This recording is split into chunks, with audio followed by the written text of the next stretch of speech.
आज Doubtnut app download करें। Doubtnut पर अपने सभी गणित, रसायन विज्ञान, भौतिक विज्ञान और जीव विज्ञान के डाउट्स का करो सफाया। बस प्रश्न की फोटो खींचो, एक ही प्रश्न को क्रॉप करो और तुरंत वीडियो सोल्यूशन पाओ। अभी डाउनलोड करें। नमस्कार दोस्तों, आज का हमारा सवाल है समतल आर सदिश dot I cap plus 2 J cap plus 2 के कैप बराबर 18 के द्वारा गोला आर सदिश का परिणाम बराबर 10 से काटे गए वृत्तीय खंड की त्रिज्या ज्ञात कीजिए। तो आइए इस सवाल को हल करते हैं। तो यहाँ पर हमें एक समतल का समीकरण दे रखा है आर सदिश dot I cap plus 2 J cap plus 2 के कैप बराबर 18 और एक गोले का समीकरण दे रखा है आर सदिश का मापांक बराबर 10 और इन दोनों द्वारा काटे गए वृत्तीय खंड की त्रिज्या पूछिए। तो यहाँ पर ये हमारे पास गोला है और ये हमारे पास क्या है, समतल है। और समतल अगर गोले को काटेगा तो यहाँ पर हमारे पास क्या बन जाएगा, एक वृत्तीय खंड बन जाएगा। इस प्रकार हमारे पास क्या बन जाएगा, एक वृत्तीय खंड बन जाएगा। क्योंकि गोला है तो यहाँ पर हमें इस वृत्तीय खंड की त्रिज्या पूछी है। तो सबसे पहले गोले का मानक रूप में समीकरण क्या होता है, यहाँ पर सदिश समीकरण दे रखा है। तो अगर किसी गोले के केंद्र का सदिश सी सदिश है और गोले की त्रिज्या अगर हमारे पास ए है तो मानक रूप में गोले का समीकरण होता है हमारे पास आर सदिश माइनस सी सदिश के मापांक का होल स्क्वायर बराबर ए का स्क्वायर। अब यहाँ पर हमें क्या दे रखा है, आर सदिश का मापांक बराबर 10। तो यहाँ पर मैं इसको क्या लिख सकता हूँ कि आर सदिश के मापांक का स्क्वायर बराबर हमारे पास क्या हो जाएगा, 10 का स्क्वायर कितना हो जाएगा 100। मतलब यहाँ पर सी सदिश का मान कितना है, 0 है। मतलब गोले का केंद्र यहाँ पर हमारे पास क्या है, मूल बिंदु है। गोले का जो केंद्र है सी, इसके निर्देशांक हमारे पास क्या हो जाएंगे 0 0 और 0, क्योंकि यहाँ पर केवल आर सदिश है। और त्रिज्या ए स्क्वायर का मान किसके बराबर है, 100 के बराबर। तो त्रिज्या ए का मान, गोले की त्रिज्या हमारे पास कितनी आ जाएगी, 10 इकाई आ जाएगी। दूसरा हमें क्या दे रखा है, समतल का समीकरण। तो समतल का समीकरण यहाँ पर हमें ये दे रखा है, तो इसका कार्तीय रूप में चेंज करूंगा तो आर सदिश की जगह क्या आ जाएगा, एक्स आई कैप।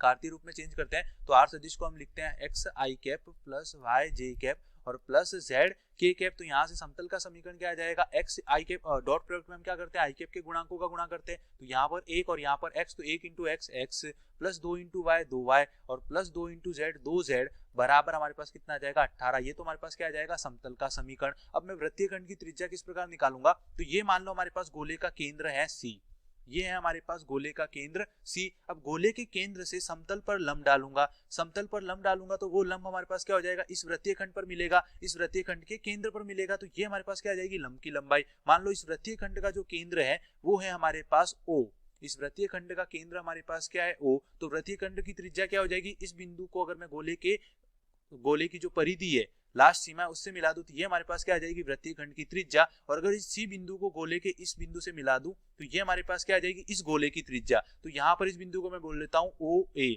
तो यहाँ पर सबसे पहले ओ सी तो हमारे पास क्या हो जाएगी, समतल पर डाले गए लंब की लंबाई, गोले के केंद्र से समतल पर डाले गए लंब की लंबाई। दूसरा हमारे पास क्या है, दूसरी लंबाई है हमारे पास सी ए। तो सी ए या ए सी हमारे पास क्या हो जाएगी, गोले की त्रिज्या जो कि हमारे पास कितनी है, ए है। और तीसरा हमारे पास क्या हो जाएगी, ओ ए। ओ ए हमारे पास क्या हो जाएगी, वृत्तीय खंड की त्रिज्या जो हमें ज्ञात करनी है। मान लो वृत्तीय खंड की त्रिज्या है हमारे पास आर जो हमें ज्ञात करनी है, तो ओ ए हमारे पास क्या हो जाएगी आर। अब यहाँ पर हम सी से गोले समतल पर लंब डाल रहे हैं तो ये हमारे पास 90 डिग्री का कोण बनाएगा। तो यहाँ पर जो त्रिभुज बनेगा वो हमारे पास क्या बनेगा, समकोण त्रिभुज। तो समकोण त्रिभुज की परिभाषा से हम क्या लिख सकते हैं, पाइथागोरस प्रमेय लगाऊं। अगर त्रिभुज सी ओ ए में पाइथागोरस प्रमेय लगाऊं तो कर्ण का स्क्वायर मतलब एसी का स्क्वायर बराबर आधार, आधार हो जाएगा ओ ए का स्क्वायर प्लस लंब हो जाएगा हमारे पास ओसी का स्क्वायर। अब यहाँ पर हमारे पास क्या निकालना है, हमें ओए मतलब त्रिज्या निकालनी है, वृत्तीय खंड की त्रिज्या। तो ओए का स्क्वायर ओसी के स्क्वायर को इस तरफ ले जाऊंगा तो एसी हमारे पास क्या है, एसी है हमारे पास ए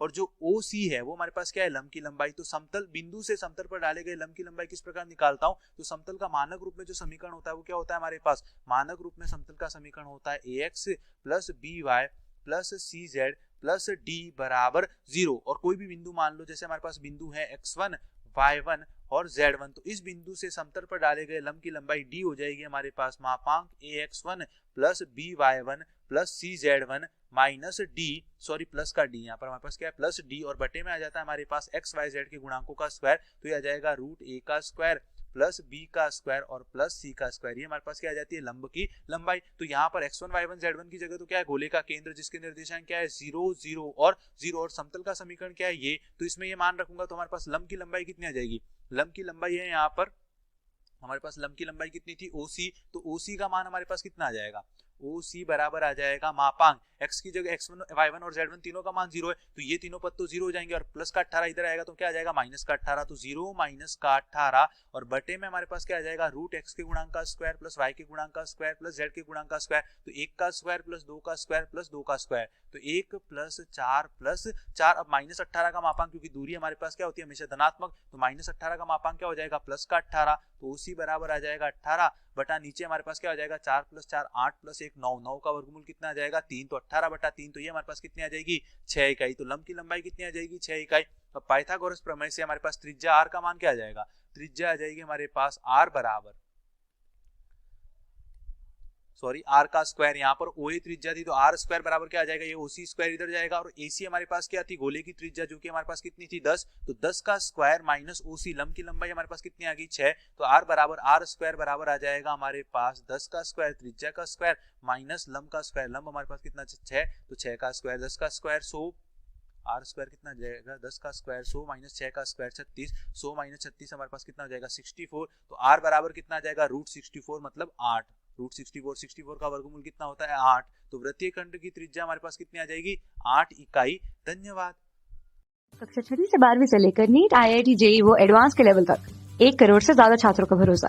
आज ही डाउनलोड करें डाउटनेट ऐप या व्हाट्सएप करें अपने सारे डाउट्स 8400 400 400 पर।